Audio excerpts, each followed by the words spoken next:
Welcome to the CyLab seminar. I'm really happy to introduce Chris Valasek today. Chris is a security lead at Uber's Advanced Technology Center here in Pittsburgh. He's really well known for his work in automotive security, in particular sort of showing how to hack into vehicles on the road when they are parked and so on, and how to take control of vehicles.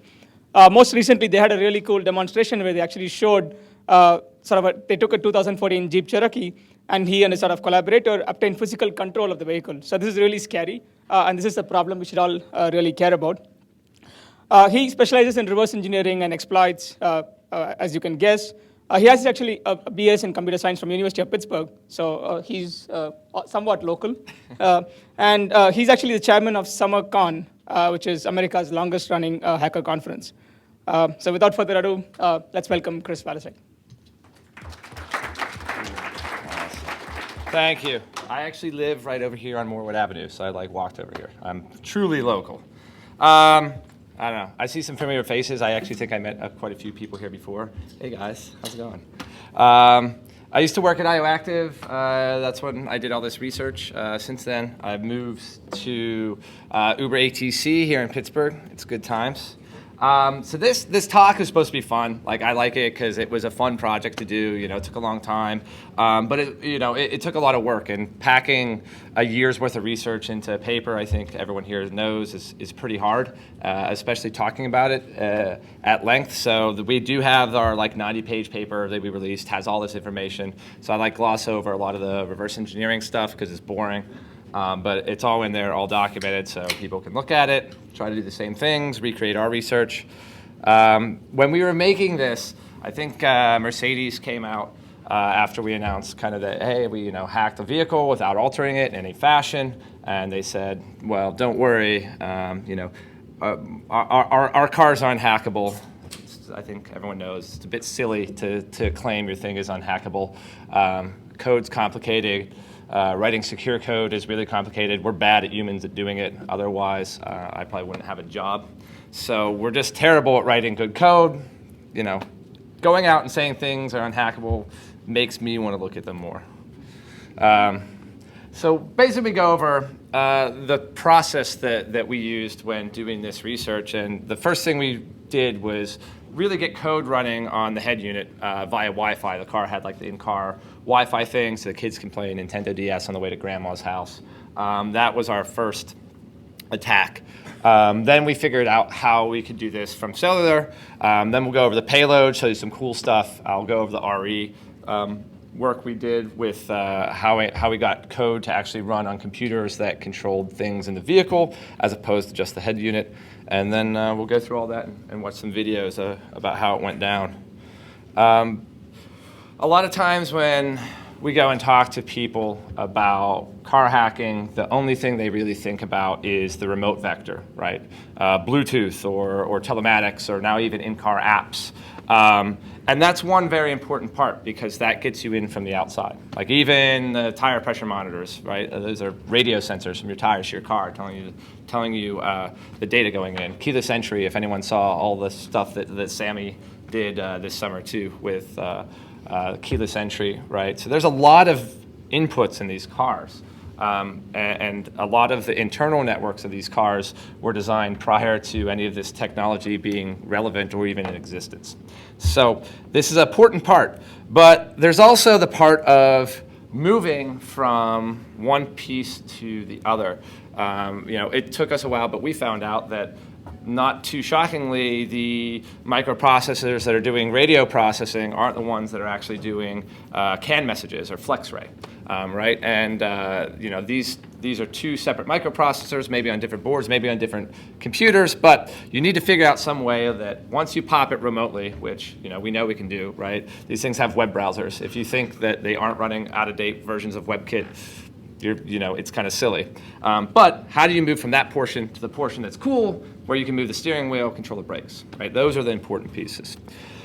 So to make that jump, you have to figure that out. Additionally to making the kind of gap jump, you have to think about how do I control these things? And the reason that we could control the brakes and steering In the Jeep is they have new technologies that permit this. The Jeep would park itself, right? You hit a button, car would parallel park.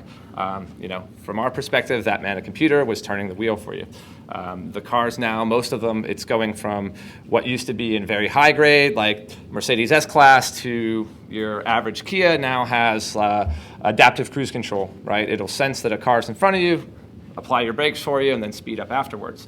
Again, these are taking input from the outside and controlling physical things. As we discussed in other papers with CAN, there's no authentication, authorization, encryption, anything like that. If you can send a message on the bus and a computer can hear it, then it's going to act upon it. There's really no way to, right now for any of these, to figure out who sent it or if it's actually valid. So, you need to pop the car remotely. You need to figure out a way to move to the chips in the car that actually control physical things, and you need to figure out what messages you would send on these microcontrollers to control the physical things. But you don't want all that to go away when the car turns off, right? You want persistence. Like anyone who wants to stay inside of a network for a long period of time, persistence is the key. For us, that was reprogramming firmware, adding our own little bit of functionality. And then when the car rebooted, it would still have our cool software on there that would make it do cool stuff, at least from our perspective, maybe not the drivers. The vehicle, I think everyone knows it by now, 2014 Jeep Cherokee. It was obviously more than just Jeeps, be it that Fiat Chrysler Group is kind of a large automotive company. They repackage this technology, and not just Jeeps, Durangos, everything. The affected head unit was a Uconnect unit made by Harman Kardon. These were in, I guess, 1.4 million Fiat Chrysler cars, but I was told these are in other things as well. We'll talk at the end about what I think about them not, Harman not talking about it. But these things are everywhere, right? They buy them from tier 1 suppliers and put them in cars, right? So it's not like Jeep made these things. They bought them from someone else, put them in their car. Makes sense. That's how cars work, right? Pretty prototypical for the modern infotainment system. Sierra Wireless AR550. That's in everything from cars to vending machines to whatever. It's Qualcomm chipset, but Sierra Wireless sells these things. You buy your little SDK, and that's how you do cellular communications for whatever Internet of Thing device you want. Additionally, there's another chip there that did the CAN communications, right? Because I explained they're two separate things. It's a Renesas V850. It used to be NEC. NEC sold to Renesas a long time ago. Again, super common in automotive. Basically, I've only seen 3 different processors used in the automotive space. They're the V850 and then some 2 other ones that I kind of can't think of right now. But it's pretty common because they all kind of buy from the same people. The Uconnect unit was running QNX. If you could get on the box, you could see all this stuff. We really didn't know anything about QNX before we started, but everyone kind of knows a bit about Linux. It was fair enough. Googling and doing other stuff goes from there.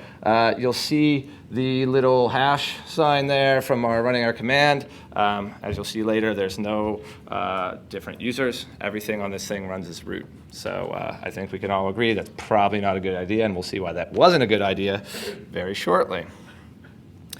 The first thing that we did was jailbreak the device, and we did this locally.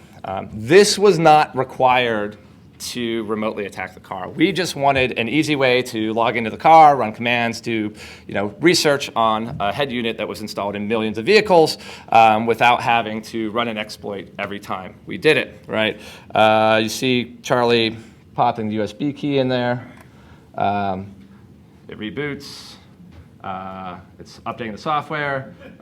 It shouldn't say jailbroken, just in case anyone was wondering. The normal Jeep doesn't say jailbroken there. Ours did because we jailbroke it. Anyway, we did that for research purposes. We wanted to gain knowledge about a system. What do? You get root on a box and start looking at it. The Wi-Fi was pretty cool. It actually came WPA2 enabled with a fairly complex password. So get this car, and it has the ability to do this. One of the reasons we knew that Wi-Fi wouldn't be our only vector is that it's really expensive. It's like $35 a month just for your car to have Wi-Fi cellular. So we assume most people wouldn't have this. Like I assume average people just don't buy this. They just use their phone or whatever. So that kind of limits the attack, and we didn't really want to be limited. But it was a good place to start because it meant that you could sit in the car after jailbreaking the head unit and SSH in and poke around, right? So it was easy to do our initial research. Password, like I said, fairly complex, random. This is some pseudocode that we reversed from the C.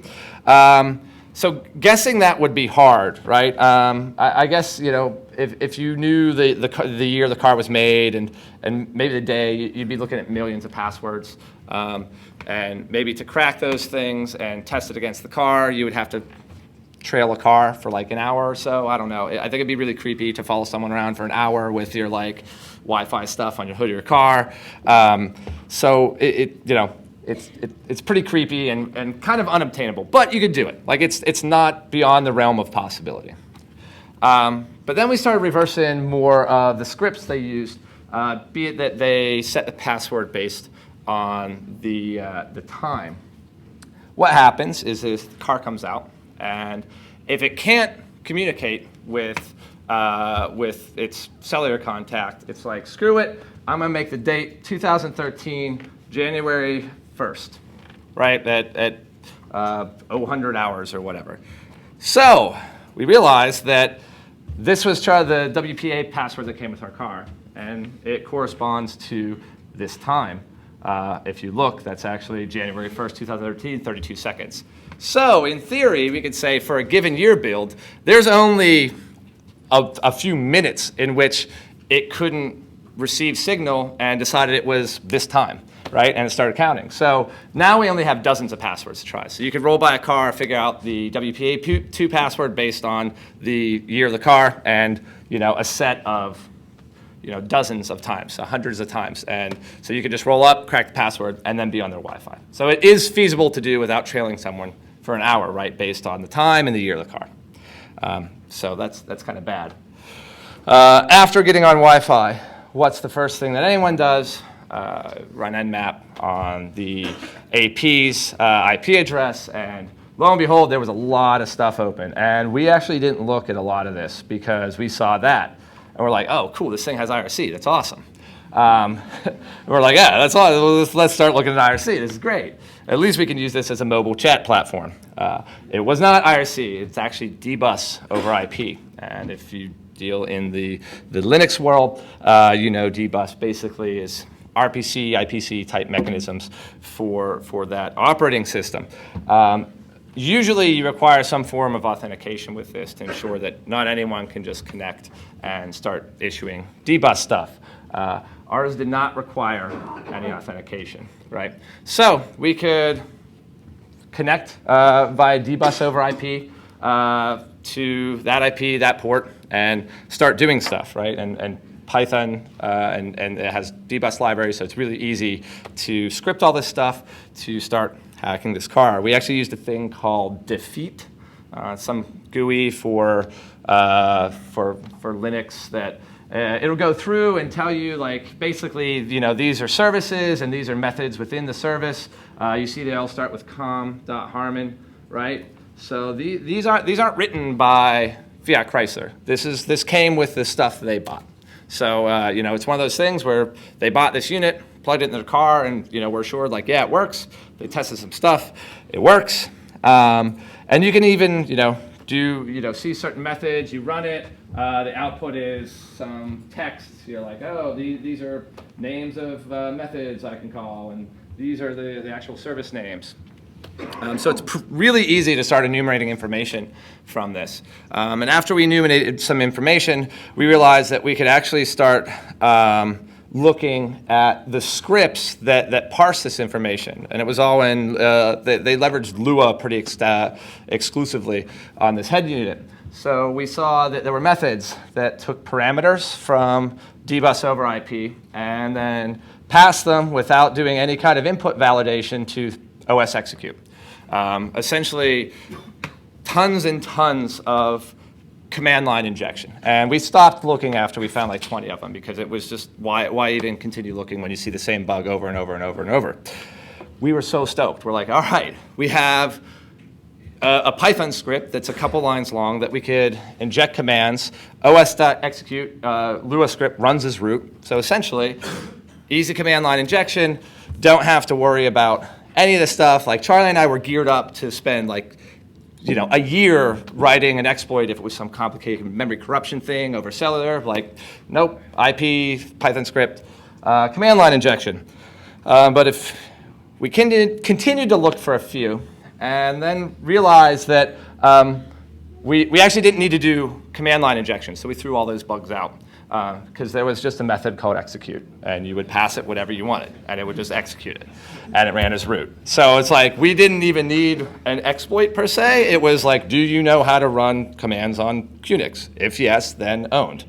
And it even came like pre-installed with all the debugging stuff you need. So you can see there, it's like, oh yeah, it already has netcat. We don't even have to cross-compile it. It's already on there. We just turn it on, set it to listen, right? So if you want to see how to own 1.4 million cars, there's the 4 lines of Python that we used that could have owned millions of cars out there, which is just wild, right? You think about the process that would go through with these things. There would be, I can't tell you how many times they probably test the bolt that holds the seatbelt in. Hundreds of times, ensure that it stress tests, but like this stuff. So, we're hoping that they learn from these lessons, make better code. We actually saw that port the previous year when we talked at DEF CON, because we did the initial scan. So that shows how long we were working on this. It took us like a year, really, to figure all this stuff out. But we kind of knew that there was this wonky port. We just didn't know what it did. So if someone would look at that and started looking at Jeeps, they could have actually beat us to the punch. So now we have code running as root on the Uconnect system. Now, as I explained before, the Uconnect system wasn't directly connected to the CAN bus. That was a different chip on a different board. But we decided before we moved on, we're going to see cool stuff that we can do. I wrote GPS Tracker 3000. That's a futuristic GPS tracker developed by me, designed by me, and implemented by me. Basically what it did is you didn't even need to run that execute, the exploit that was execute. This is just functionality for the car. And you can say, hey, given this IP, where are you? And it just pumps back the GPS coordinates to you. Right? So there's me tracking Charlie going to the grocery store in St. Louis. And I drove a neat little Google Maps thing that would drop a pin every 2 seconds, and you could see them kind of slowing down. The things are closer together, speeding up, they're farther apart. But it's neat to see that without any network segmentation, you can just start tracking cars. HVAC service, again, these are all Lua scripts. And these are by design, right? So these aren't like hacking, I guess. This is just figuring out the system. We could turn the AC on, heat on, all that stuff. If you saw the video with Greenberg, we definitely turned the heat on them in St. Louis. Radio volume, we can turn it as loud as we want. Here's a video, Charlie not being very excited about it. Hey Charlie, you ready to hack a car with no wires? I am. Let's do it. Let's do this. This is like our third shoot, and he's just like, just go, just go. Nothing in the ODB2 port, no wires, no computers. Hey Charlie, give this car some style. That's us. There we go. Change the channel for me if you could. That's Hot 103, St. Louis' finest hip-hop and R&B.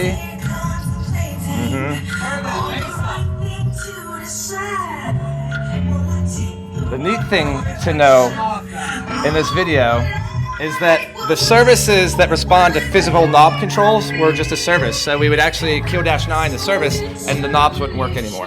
Right? So that's why you could never turn it off or turn it down. Well, hopefully that's better. And even after you turned the car off, you could turn it back on, and it was just still a disaster. Right? That's because the CAN bus and everything actually will stay active in cars for a minute or two, actually, if you turn them off, depending on the manufacturer. So when you turn that off, the car's not actually off anymore. It'll be off in a few seconds. So that's what we did with over Wi-Fi, right? And we had range limitation. With Wi-Fi, what? You're talking a couple tens of meters, depending on the equipment you have. We thought it would be cool to roll up beside a car and do that. But you still have to be there in general vicinity of it, right? We went back and looked, and we ran Netstat, and we realized that not only was this available to us over the Wi-Fi interface, it was bound to every interface on the car. So what would we do? Hey, what interfaces are here? The UAP0, obviously that's the internal Wi-Fi network, right? Because you have the non-routable address there. But then PPP0, on the other hand, those are routable addresses. This is the one that is internal to Sprint's network.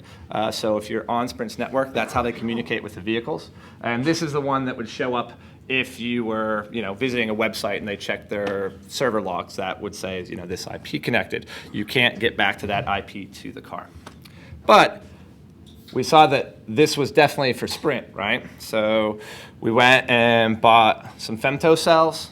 Basically, you have crappy cell phone signal in your house. You buy one of these things, and it makes your cell phone work better. Also, if you buy old ones like the AirRave 2, there's well-known jailbreaks for those, so you can then Telnet in, actually cross-compile software, network sniffers, and everything. So you can actually be sniffing on the cell network, but just via IP, how you're really comfortable with and not having any special equipment. It's a good way to get on a cell network and then still have all your Unix-like tools available to you. And it worked, and we used that, and we had more range. Maybe the same as Wi-Fi, but the neat thing with the cellular portion was that was enabled whether or not you purchased Wi-Fi. So you had to purchase the Wi-Fi for it to be on. This, whether you knew it or not, you had this because they could activate services and do certain things over the cellular network, regardless if you paid for this package. So we realized now, not only maybe did we increase our range, but we realized that you no longer had to subscribe to Wi-Fi. If you had this certain head unit in your car, this was active. How far? Well, we didn't know. We didn't know really much anything about cellular, and probably honestly still don't. But we decided that Charlie was going to turn on his Jeep and then get in his car with his son and just start driving south, and every periodically pull over and see if he could connect to the Jeep. And he was using his cell phone that he bought, like an Android burner from Walmart. And he's like, man, this is weird.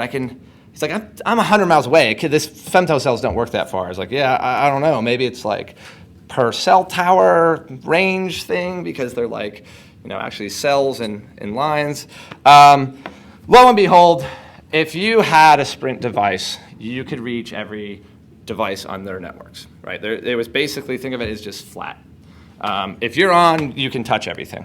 So I'm an idiot. Charlie bought a burner phone. I was dumb and went and signed up for a 2-year Sprint contract that I'm still paying right now, even though the car is gone, like an idiot. But this was basically the rig that we used. Cell phone, make that cell phone your Wi-Fi hotspot. Make your laptop use that cell phone as the Wi-Fi hotspot. And then it could touch every IP that Sprint had available to those things, right? So we used mass scan. I don't know if anyone's used Rob Graham's mass scan before. It's a pretty quick way to scan large quantities of things. On a big connection, he scans the internet, I guess, in a couple minutes. It was really slow because, not so shockingly, you have a piece of crap Windows Sprint phone that doesn't have very good cell reception in your house, scanning 2 Class A's there. We found that the Jeep always resided in one of these IP ranges. Took a long time, so I'd let this thing run overnight and then see how many vehicles we found. We were just scanning for port 6667. We figured 1, it's either a vulnerable Jeep, or 2, it's an IRC server. Either way, we're happy with it. We're cool. We can either get on IRC or we can get on the car. How did we determine what cars they were? These are the same kind of scripts I showed you before that did dbus, really no exploit to it. This just says, hey, why don't you give me your GPS coordinates? And while you're at it, give me your VIN number. And we could just take that VIN, Google it. It would tell us what kind of car it was. So we could say, hey, this is a 2014 Dodge Durango, and it's in Lincoln, Nebraska, going down 80. It would actually give you their speed, their mileage. You could figure a lot out about these. So to figure out how many cars that we had, we wrote shutupdave.py because Dave Attell said all car hacking is junk hacking, so we told him to shut up. If you remember back in the day, OpenSSH, shut up Theo exploit. Anyone? Round of applause. All right. Sweet. I don't think anyone got that since I've been telling this joke.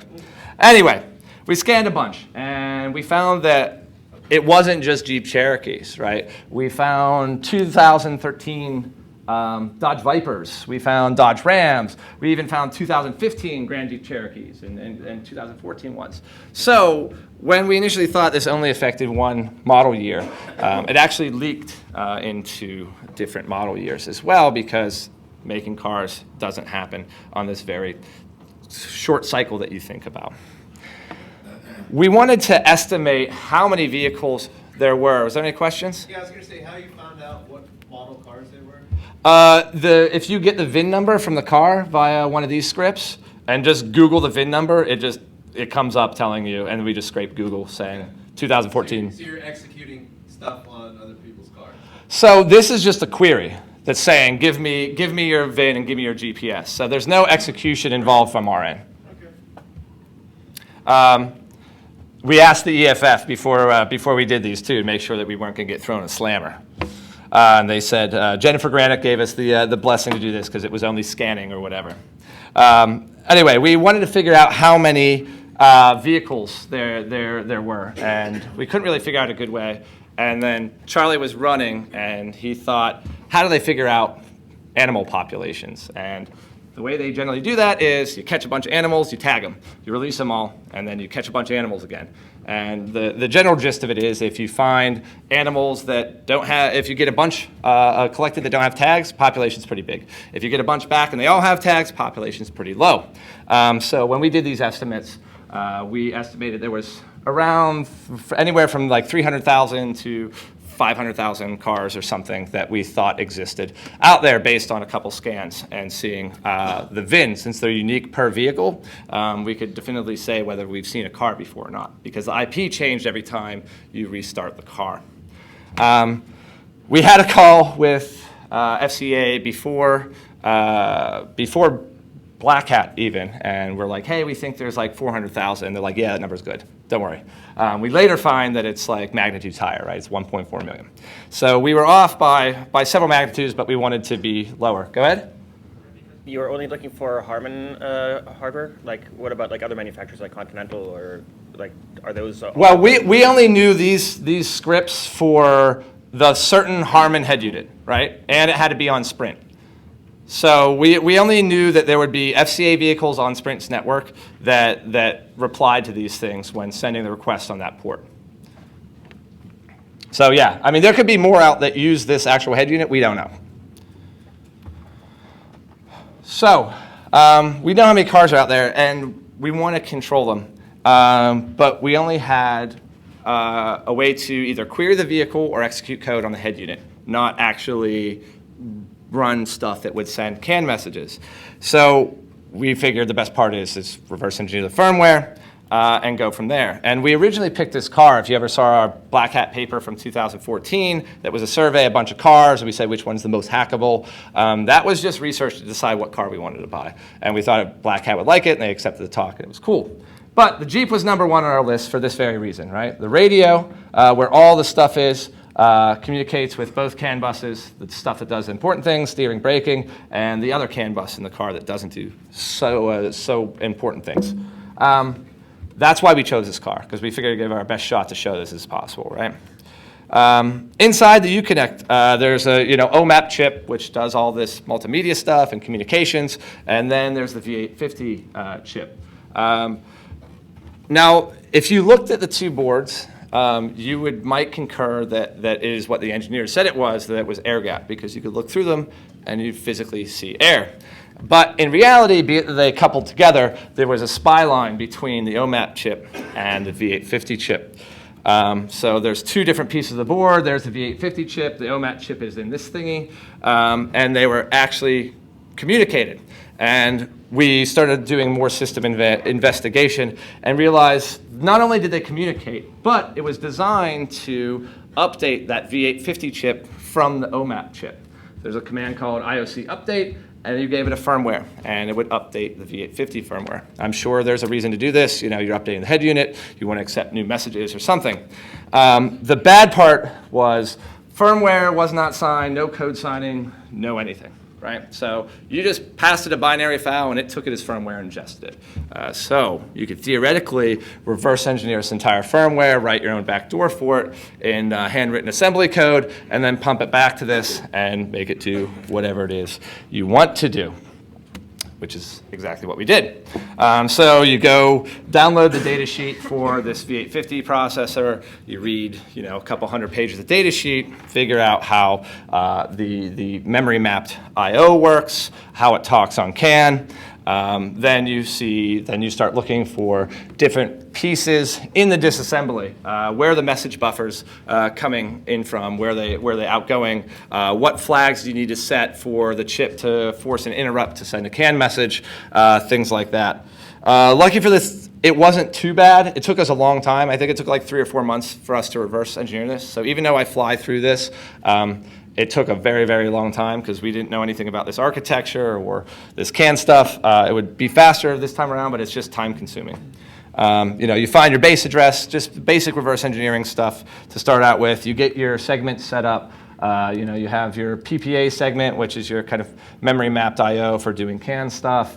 Then you have your ROM segments that actually has code. Right at the beginning, we had a nice setup where we saw, if you look on the right-hand side, this clicker is kind of broken, values that get put in certain registers that tell you how the memory layout's going to be for these. And remember, this is like simple technology. This isn't ASLR, depth, complicated things. You have flat memory space, and if you write to this memory and create an interrupt, stuff happens. From there, once we found the CAN buffers, which we actually messed up for several weeks and didn't have right. But once we found them, we could say, hey, you have this given CAN buffer. Where are any cross-references to it? Maybe that's where it sends data. We actually spent a long time reverse engineering these huge pieces of code because we didn't want to figure out all the interrupts and everything that were needed to send and receive CAN messages. So we figured if we just find functions in here that send and receive CAN messages, we can just call those. And that'll do all the complicated stuff for us, but in reality, it's basically one and the same. You have to figure out what the functions actually do, which involve figuring out exactly what interrupts are set and what's happened. So, that's how it went. So we had a way to, there was functions that we knew would take data from memory and send it on the CAN bus, right? Or it would receive a message on the CAN bus and it would be in this part in RAM. But we had no way to call it, right? We could update this firmware, but how would we make it so that after our backdoored firmware was installed, what could we get from it? And the answer was kind of nothing, because there's no ways with Lua scripts to send a message that would trigger these functions because they weren't designed to do this. In comes the spy parser, right? That serial line basically is going to take information and perform certain actions based on it. It's byte-based, really simple serial stuff. We found one function that would give you the compile date of the firmware if you send it a sequence of bytes. So what we did was overwrite that to trampoline to another place in the firmware that would take bytes from the spy line, put them in the CAN buffers, send it out, and then return back, and then returns the date, right? Because we never saw that function get called on the spy line. A bunch of stuff would happen on the spy line, but the card never asked for the compile date because I'm sure it was never used. So we basically trampolined a bunch of code into our chunk of unused memory and firmware where we handwrote shell code to call those functions that would send and receive CAN messages. So that way, we were able to give it a backdoored firmware, and then from the OMAP chip, send something on the spy line saying like, hey, give me the date, and here's a bunch of bytes. And it would just take those bytes, put them in memory, and say, send a CAN message. And then one would get sent out. So we had arbitrary sending of CAN messages and receiving as well. So that took a long time to figure out. But one of the prerequisites was that you would have to write a backdoor firmware, which we did. It doesn't take long. That being said, we did find a bunch of mem copies taking a length from the SPI line as a byte, or more than 1 byte, and then copying to fixed size buffers, right? So even if there was code signing, we theorized that we could leverage one of these memory corruption vulnerabilities to get whatever it is we wanted on the system going. There's our little handwritten shell code. That this is the stuff that we didn't actually release our backdoored firmware because we didn't want people actually installing these on cars and doing arbitrary CAN messages. But that's all the stuff we reversed and made into these CAN messages. There were some technical points which I didn't describe. Basically, the system couldn't update itself with new firmware unless a USB stick was in. Luckily for us, we had root on the system. You basically just fake that the USB stick is there by adding an entry, and it thinks the stick's there, you update, you're all good. What happens when you brick one of these things, right? When you update firmware and it's not good, which we did several times, you have to take the Jeep to the shop and you have to tell them that my radio doesn't work anymore. And they'll say, what happened? You'll say, my radio doesn't work. So it's Charlie didn't lie, but he didn't tell them that he was trying to update the firmware in a rogue fashion. And luckily, we bought the car brand new. IOActive actually bought the car for us brand new. So it was under warranty. So they were just like, I don't know, man. We'll just replace it. And we're like, cool, thanks. And then be on our way and try hack it again. So their service department, FCA service department is awesome. Good? How many times did you do that? Only 3. Yeah. I'm surprised they weren't like, dude, how are you the only one whose radio breaks in the entire St. Louis? But apparently it did. Just to reiterate, here's how we did it, right? We had that cell phone set up. We had mass scan. We knew the IP ranges. Scan for cars. Find a vehicle. Then you would get code running on that OMAP chip, right? That 4 lines of Python. Open up Netcat. Run as root. From there, you would take the previously reverse engineered firmware. That took 4 months. You're not going to do it every time. All these cars are similar. We actually compared firmwares to different vehicles, and with some minor alterations, you could have kind of firmwares that would test, what car is this? Send it that firmware. From there, you have persistence. You can send messages over the cell line that say, hey, send this CAN message, and it does whatever that CAN message does. Wreck Andy Greenberg in a ditch is normally what you want to happen in that fashion. This is Charlie yawning like an idiot. I hate this video, but it does show how we went about this process. So this is over the cell lines. You can see it's snowing out, so that's how long we were working on this project. We talked about it in July. So that's all that happens when we're reflashing the V850 firmware. Your head unit turns off. You can be driving the car. Anything can be happening. If you're not paying very close attention to your head unit, you would think it just rebooted. And there's really no indication that firmware has been updated or anything like that. So it was pretty, as far as stealth goes, it's as stealth as you're going to get for vehicle stuff. Notice there's nothing plugged into USB. There's nothing plugged into OBD2. So this is totally wireless. And then it takes a little bit of time for all the interfaces to come back up, Wi-Fi, cellular, and then go from there. And he just does the windshield wipers, which you'll see in a minute anyway.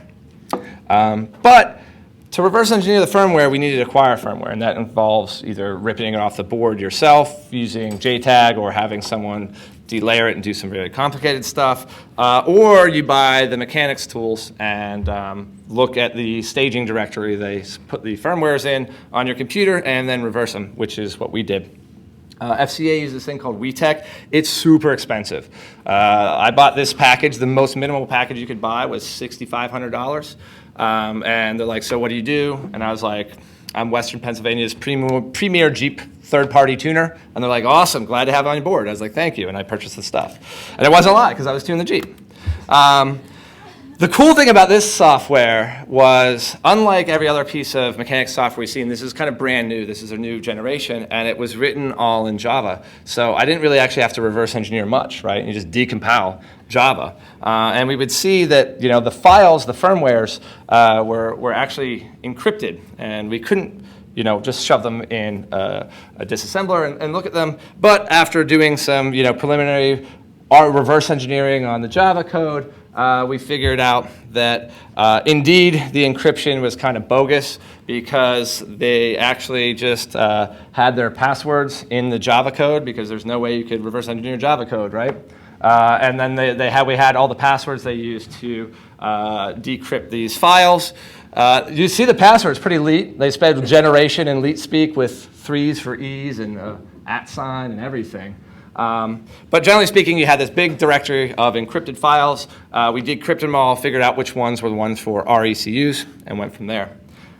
Sending CAN messages got tricky this time because they had these checksums at the end of each message. In the Prius, they were easy. They were addition checksums. Basically, they took IDs plus length plus the bytes of data, rounded off to the nearest byte, and that was your checksum. And integer addition checksums are really common in a bunch of different areas in computer science, but specifically in vehicles. This wasn't any of the checksums that we saw. There was actually a really good paper from Carnegie Mellon that went over all the different checksum types, and I've tried to verify that it was one of these types, and it wasn't, so it's just really weird. So when this happens, we couldn't send all arbitrary CAN messages. A lot of the important stuff had a checksum. So what do? You buy one of the devices that you know send a checksum.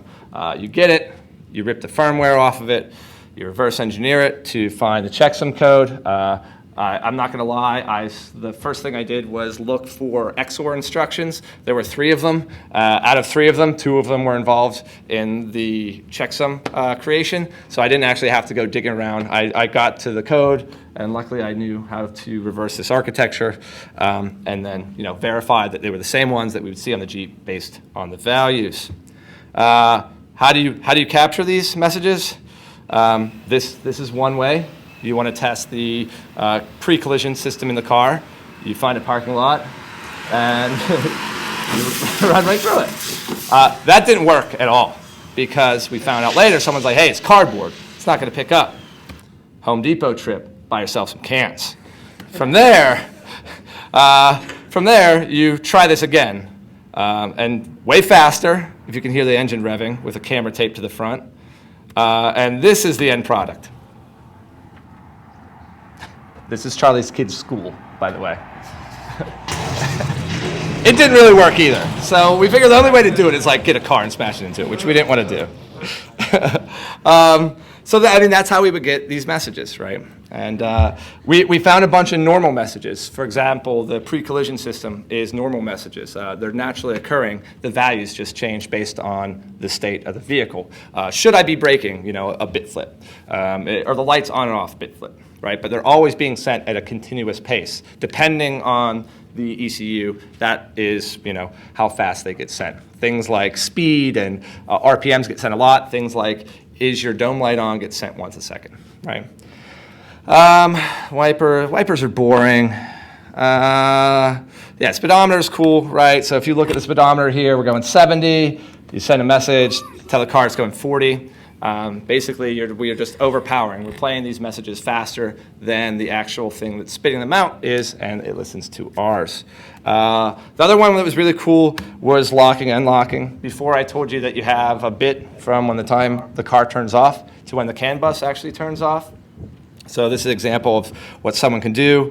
I'd be sitting around, I wait for Charlie to lock the car, then I hack into the car, do whatever, send a message to unlock the car, and then lo and behold, even though he locked it, I can walk over and open the handle up for this thing. All right, I just get coffee out. It was way cooler the first time we did it. Okay, here's the transmission one. Basically, we put the transmission into a state it doesn't know anything about, and its default is don't engage. So you can press the acceleration pedal, can't go anywhere, right? And this is just by sending messages that normally occur, but that are conflicting to what's actually happening. So it is smart. That's what you should do. The transmission, if it doesn't understand anything, just disengage, and then you can pull the car over. That's what it's designed to do.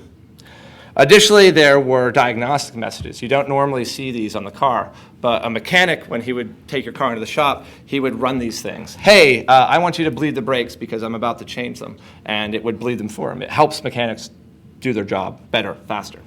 Unfortunately, many times they don't do checks on the state of the vehicle when these messages are sent. So, for example, in this one, we can still be driving, albeit slow, but we think we can figure out ways around that where the brakes don't work, right?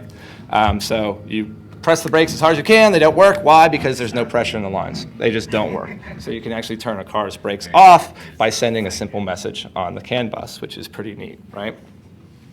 Diagnostic messages are becoming harder to spoof because people are now aware that you shouldn't be in these, invalid states when doing it. So we came up with a new technique to take the original ECU offline by saying, hey, we're going to reprogram you soon, or hey, we're going to do this privileged operation. It stops sending its normal traffic. That way, we can start sending on our behalf the normal traffic and become the source, right? So steering was this way. We actually had to say, hey, steering ECU, go offline, and then start sending the message it normally sends out. And that gave us granular control over the steering wheel, which is really cool, something we didn't have before. So this is Charlie sending his commands using the arrow keys on his keyboard to turn the wheel. He's trying to parallel park me as he's in the back of the car and I'm in the front, and he's over the Wi-Fi in this case, but we can do it over cellular as well. Pardon? No, I'm just idling to show there's no interaction. It again, this depends on speed, but we're actually working on some stuff to figure out how to circumvent that. Braking's the same way. Little disclosure timeline. We let FCA know about these in October 2014, so we didn't release anything until July of 2015 at Black Hat, so they had a lot of time to go over these things. We kept them updated along the way, so I wouldn't say there was a lot of communication, but every time we figured something out, we would say, hey, we figured this out, you might want to look at it. Eventually, the Wired article came out, and then they actually got Sprint to block that port, which is like the best fix for all of this, right? Because I shouldn't be able to buy a burner phone and talk to cars. That's just, I would assume that's how you would design your network, but apparently not. And then finally, the recall happened, which was pretty crazy, right? So the first time that I can remember when you had like a software bug that actually involved recalling physical hardware and all that jazz. Someone made this YouTube video. Apparently this is us yelling at the FCA board in the boardroom. I just like including it because it's hilarious. Chrysler did not acknowledge or credit them for their work. I just assumed that would be us screaming at them. It's great. People won't let you borrow their Jeeps after stuff like this comes out, not so shockingly. So when you ask your buddy Todd to borrow the Jeep, it doesn't happen. As I said before, it's recall, right? It's pretty neat to be involved in software security and then have something like a actual car recall happen from software security research. Awesome. Great time to be alive. Even the politicians want to get involved in this, and I try to stay out of politics, even though I've talked to them a few times about what I think should happen. I don't know anyone's motives or why they want to do this or who needs to do what. I just figure I'll still just do InfoSec stuff. They can figure that out. Crazy, on Friday when they did the recall, FCA actually dropped $400 million in market cap in one day. I think that was a combination of the stuff we did and some other problems they had, but I think if we were lesser men, we would have shorted the stock, but we're not because that probably would have been somehow illegal. So we didn't. Lesser men may have. Then, for example, though, like you have this awesome thing like stage fright that's affecting millions of phones, and then like Google doesn't budge an inch. But the reason for that is, right, Google doesn't have to ask for all their phones back. Fiat Chrysler had no way to OTA update, so they had to ask for all their cars back. Hence, moral of the story is, if you're going to design something that communicates over the internet, I would design something in a way to update it over the internet as well. Right, the cool thing, FCA will follow you on Twitter to make sure you don't say bad stuff about them if you hack a car, so that's a plus. You get some pretty sweet Twitter followers. Lastly, this isn't just an FCA issue. I think everyone knows there's a lot of connectivity and a lot of things, cars being one of them. Software security people should look at all this stuff because it's a hard skill to hire for. There's not a lot of people that do it well. So I guarantee these aren't limited to just the FCA. The weird thing is there's 3 parties involved in this. The tier 1, which is Harman, the OEM, which is FCA, and the carrier. And out of this, FCA took it all in the chin, and they took it in stride too. I like tip my hat to them. Like they didn't ever threaten us or anything. They just kind of fixed it. But in reality, if you saw all the scripts the dbus over IP, that was all written by Harman, right? So like, why don't they have to take any of the blame for this? And then Sprint just had this open network like it's 1988. And there's no such thing as network segmentation or APNs, right? Like, how do they not take the blame? So I think all these people need to work together. And then we talked to people before and it was like, why didn't Sprint do this? Like, oh, well, they can't. And it's like, well, they did it in one day after the article came out, so obviously they have the capability to do these type of things, but they just didn't. So I think all these people need to work together, and sometimes it helps if you force them to work together, like playing internet dad for $3 billion companies. Other cars are cool. Air gap, I don't think means the same thing to everyone. To someone who can see air between a gap, that may mean it. But for me, if there's still a serial line, it's not air gapped. I'd like to see how architecture would introduce more hurdles. Like Audis and BMWs have this like kind of central gateway thing that all the messages come in and then go wherever they need to go. I'd like to try to hack one of those, but no one's coughing up their Mercedes anytime soon to me. And hackers can make a difference. It's cool. It's not just like CVs or whatever. You can influence product, which is amazing. So it's a cool time to be hacking all kinds of stuff. So that's about it, man. Thanks for spending your Friday lunch with me.